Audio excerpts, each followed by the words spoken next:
મહાદેવ, આજે હું તમને મહારાજા રણજીતસિંહ પંજાબના રાજા એનો એક કિસ્સો કહેવા માગું છું। મહારાજા રણજીતસિંહ એક વખત ફરવા નીકળ્યા અથવા તો પિકનિકમાં નીકળ્યા, તમે ગમે તે ગણી શકો। ત્યારે તેને એક સ્થાને છે તેને એક આશ્રમમાં વિરામ લીધો। ત્યારે જ તે એક સ્ત્રી છે તે તેના બાળકને લઈને વનમાં ફરવા જાય છે। ત્યારે તેનો બાળક છે તે ઝાડને ભાળીને તેની અંદર રહેલા ફ્રૂટની તે માંગણી કરે છે।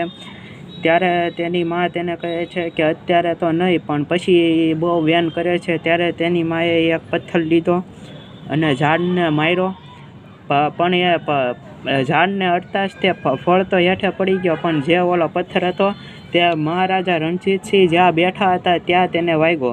સિક્યુરિટી ફૂલ હતી, એના સૈનિકોની ફૂલ હતી, તોય તે પણ એને પથ્થર વાગ્યો।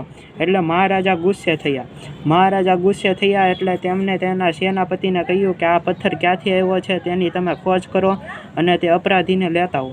તો તે શોધતા તે સ્ત્રી પાસે પહોંચી ગયા સૈનિકો, અને તેને કહ્યું કે હે સ્ત્રી, તે અમારા રાજાને પથ્થર માર્યો છે।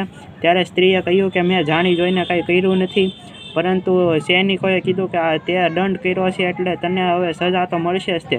એટલે તેને મહારાજા રણજીતસિંહ પાસે હાજર કરવામાં આવી। મહારાજા રણજીતસિંહે તેને કીધું કે તે પથ્થર માર્યો, પણ ત્યારે તે સ્ત્રીએ કીધું કે મેં તો મારા બાળકની ઈચ્છા પૂરી કરવા માટે ફળ તોડવા માટે મેં એને પથ્થર માર્યો।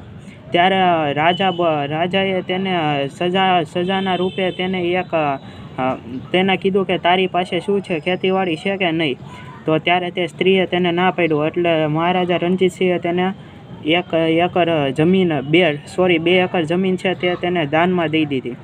ત્યારે સૈનિકો છે એ બધા ગુસ્સે થયા, તેને કહ્યું કે આ સ્ત્રીએ તમને પથ્થર માર્યું ને આ રાજા ગાંડો થઈ ગયો એમ કરીને દાંત કાઢવા માંડ્યા। એટલે આમ રાજાની સામે નહીં, પણ એ રીતે બનાવ બન્યો। ત્યારે એક સૈનિકે આગળ આવીને મહારાજા રણજીતસિંહને પૂછ્યું કે તમે આ સ્ત્રીને તમારે ઉપર પથ્થર ફેંકવા છતાં તમે તેને દંડ ન આપ્યો ને તેને ઇનામ સ્વરૂપે 2 એકર જમીન દઈ દીધી।